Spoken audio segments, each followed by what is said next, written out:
Hey guys, welcome to reading ELA for Wednesday, May 6th. So today we're going to be reading John Chapman, Planter and Pioneer, pages 17 through 23. And our focus question is going to be, what reasons does the author provide to support the idea that John was a clever man? You'll also notice that the word clever here is one of our vocabulary words for today, so keep that in mind. We're going to talk about what that means. I think most of us are pretty aware that the word clever means smart or intelligent. So we'll talk about that later on. But when we get to page 19, we're going to really focus on the reasons that the author gives to support the idea that John was clever or intelligent or smart. So we're going to come up with reasons that the author put on that page to prove that he was a clever man. So without further ado, let's begin reading for today. A simple life. Later on, Johnny returned to see how his plants were doing. He made fences from brush and fallen logs to keep wild animals away. Soon, the seeds grew into small trees called seedlings. Okay, so this was just the beginning when he first started growing apple trees.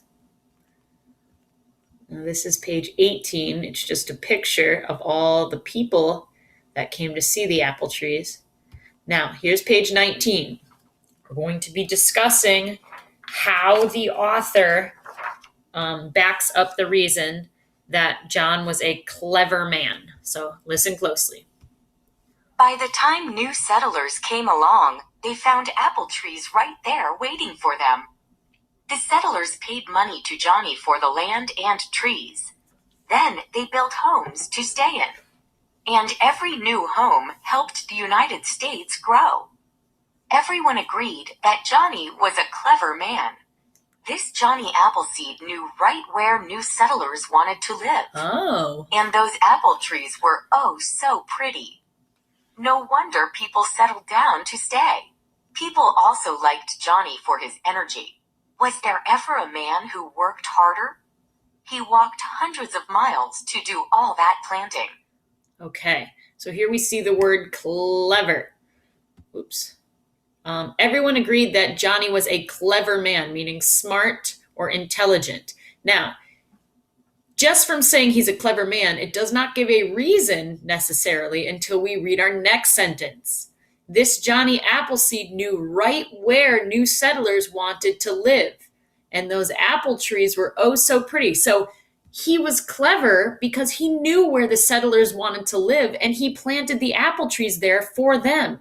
He knew that in advance. That's what made him so clever, that he knew where those settlers wanted to live and planted apple trees there for them. So that's the whole reason why we think he was clever. That's the whole reason why that's the reason that the author provides to support the idea that John was a clever man. So keep that in mind for your focus question when you do your Google form later on. We'll take notes on the meaning of the word clever, as well as our next two words in our next pages, planter and tattered. And then you guys can go do your Google form after this. All right, stay tuned.